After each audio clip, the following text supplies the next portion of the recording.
नमस्कार, हम अफरोज। दोपहर 3 बजे के भोजपुरी समाचार में स्वागत बा। सबसे पहले प्रमुख समाचार। स्थानीय निर्वाचन आचार संहिता में लिखित प्रतिबद्धता जनावेला निर्वाचन आयोग से बोलावल सर्वदलीय बैठक में हो हल्ला, छलफल बिना हस्ताक्षर करावे की खोजल दल सबके आरोप।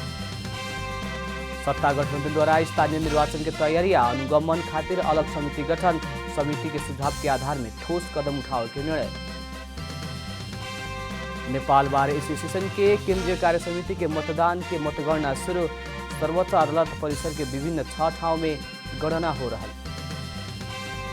रूसी राष्ट्रपति व्लादिमीर पुतिन विरुद्ध युद्ध अपराध में मुद्दा चलावेला अमेरिकी राष्ट्रपति जो बाइडेन के आह्वान, अंतर्राष्ट्रीय समुदाय द्वारा रूस की गंभीर आलोचना। AFC कप छनौट 2022 के प्ले ऑफ अंतर्गत नेपाल के मछिन्द्रा फुटबल क्लब आज श्रीलंकन क्लब ब्लू स्टार से प्रतिस्पर्धा करी।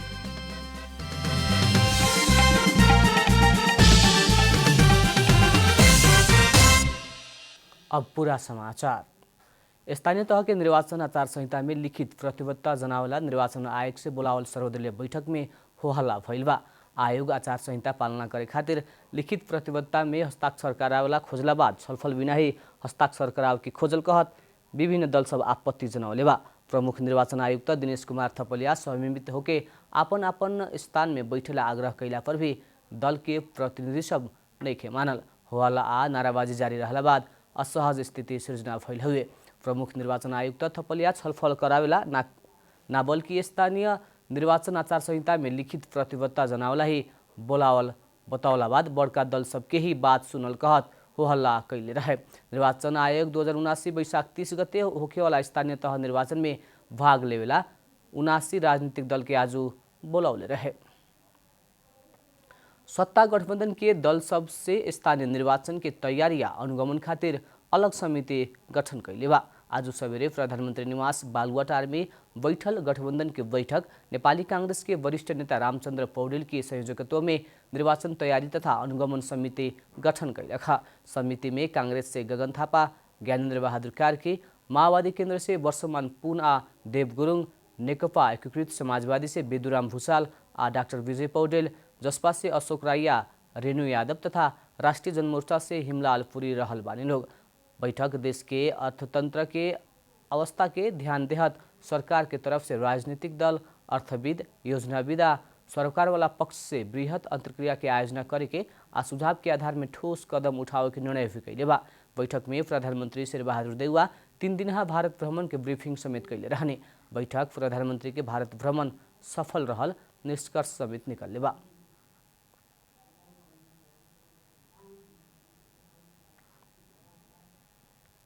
प्रधानमंत्री शेरबहादुर देउवा 3 दिनहा भारत भ्रमण पूरा करके स्वदेश लौटल लगते ही भ्रमण की उपलब्धि के लेखाजोखा हो रहल बा।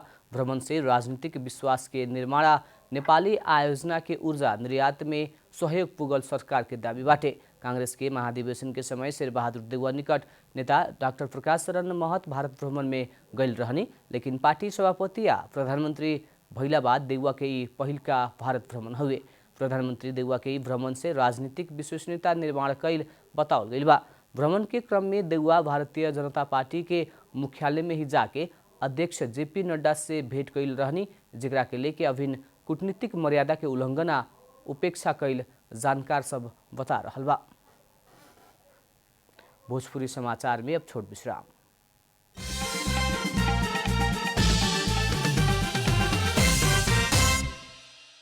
भोजपुरी समाचार में अब थप समाचार।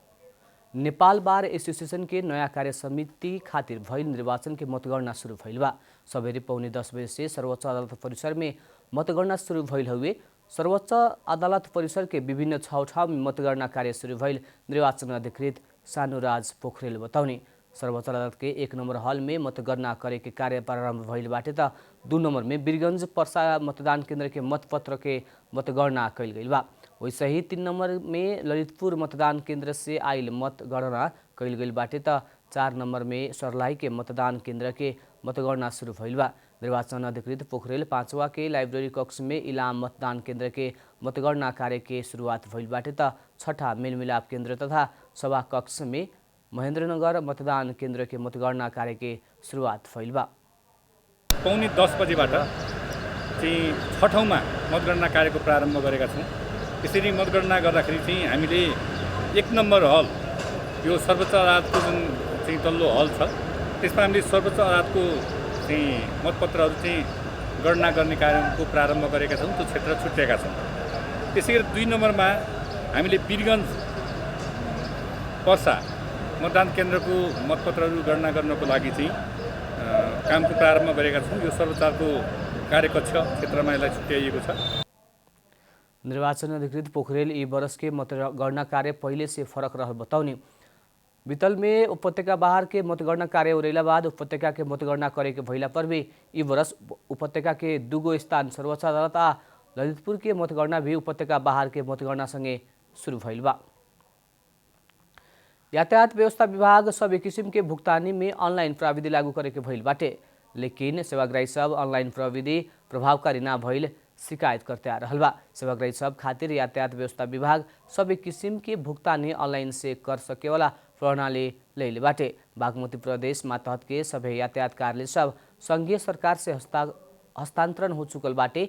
बागमती प्रदेश में मात्र 10 गो यातायात कार्यालय सब बाटे। ऐसे राजस्व संकलन, प्रदूषण परीक्षण, लागत कट्टा दर्ता, खारेजिया, नामसारी, चेक जात आदि सेवा सब प्रदान करेला, लेकिन सर्वसाधारण सब आपन सवारी साधन के सरकार के राजस्व तिरल समय बहुते कठिनाई, दुख आ व्यवधान सब भोगे पड़े के अवस्था में बाटे। भौतिक पूर्वाधार विकास मंत्रालय इस समस्या के समाधान खातिर विद्युतीय माध्यम से राजस्व संकलन करके प्रावधान ले बा। अब आर्थिक समाचार।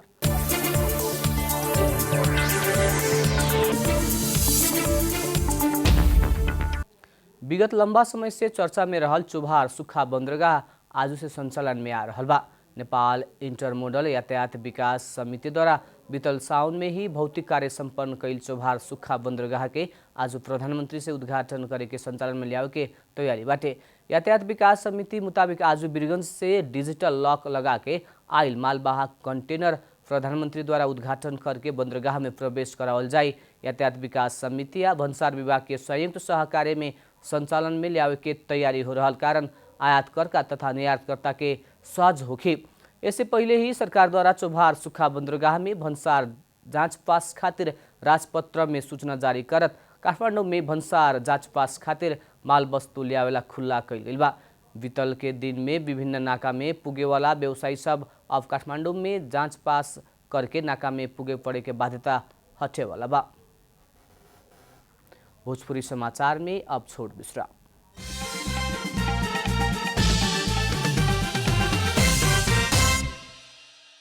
भोजपुरी समाचार में अब अंतर्राष्ट्रीय समाचार। अमेरिकी राष्ट्रपति जो बाइडेन रूसी राष्ट्रपति व्लादिमीर पुतिन विरुद्ध युद्ध अपराध में मुद्दा चलावेला आह्वान कैले बानी। रूसी सैनिक सबसे यूक्रेन में युद्ध अपराध कैल आरोप में संदर्भ में थप प्रमाण सब बाहर आ रहल समय अमेरिकी राष्ट्रपति बाइडेन मुद्दा चलावेला माग कैले बानी। यूक्रेन के राजधानी किएव नजदीक के बाजार बुच्चा में रूसी सैनिक द्वारा सर्वसाधारण के हत्या करके सब सड़क में अल्पत्र छोड़ल अभियोग पुष्टि ऊपर लगावल गइल बाटे। बुच्चा में भइल विनाश, हत्या आ सामूहिक चिहान की तस्वीर बाहर आइला बाद अंतर्राष्ट्रीय समुदाय से रूस के गंभीर आलोचना कल गइल बा।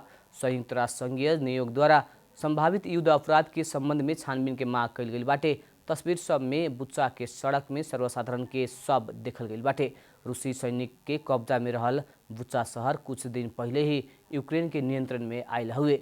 वहाँ से रूसी सैनिक फिर्ता भइला बाद ही विनाशा हत्या के हृदय विदारक तस्वीर बाहर आइल बाटे। उन्हें रूस बुच्चा में देखल गई तस्वीर के अस्वीकार कैले बाटे। प्रमाण बिना स्वीकार ना करे के रूस बतौले बा। अब खेलकूद समाचार। एएफसी कप छनौट 2022 के प्लेऑफ अंतर्गत नेपाल के मछिन्द्र फुटबल क्लब आज श्रीलंकन क्लब ब्लू स्टार संगे प्रतिस्पर्धा करेवाला बा। A division league champion Machhindra Tripureshwor स्थित दशरथ रंगशाला में ब्लू स्टार संगे खेल रहल बाटे। मछिन्द्र ब्लू स्टार बीच के खेल सजिया 5 बजे शुरू होके। मछिन्द्र पहिलका बार एएफसी कप छनौट खेले वाला बाटे। मछिन्द्र अपन पहिलका सहभागिता में ही समूह चरण तक पुगे की योजना में बाटे। खेल के विजेता दोसर चरण में भारत के मोहन बगान संगे अप्रैल 12 तारीख में खेली। मछिन्द्र खेल के टिकट दर 1000 रखले बा। अंत में प्रमुख समाचार फिर एक बेर। स्थानीय निर्वाचन आचार संहिता में लिखित प्रतिबद्धता जनावला। निर्वाचन आयोग से बोलावल सर्वदलीय बैठक में हो हल्ला। छलफल बिना हस्ताक्षर कराव के खोजल दल सबके आरोप। सत्ता गठबंधन द्वारा स्थानीय निर्वाचन के तैयारी या अनुगमन खातिर अलग समिति गठन, समिति के सुझाव के आधार में ठोस कदम उठावे के निर्णय। नेपाल बार एसोसिएशन के केंद्रीय कार्य समिति के मतगणना शुरू, सर्वोच्च अदालत परिसर के विभिन्न 6 ठाउँ में मतगणना हो रहा। रूसी राष्ट्रपति व्लादिमीर पुतिन विरुद्ध युद्ध अपराध में मुद्दा चलावेला अमेरिकी राष्ट्रपति जो बाइडेन के आह्वान, अंतर्राष्ट्रीय समुदाय द्वारा रूस की गंभीर आलोचना। आईएफसी कप छनौट 2022 के प्लेऑफ अंतर्गत नेपाल के मछिन्द्र फुटबल क्लब आज श्रीलंकन क्लब ब्लू स्टार से प्रतिस्पर्धा करी।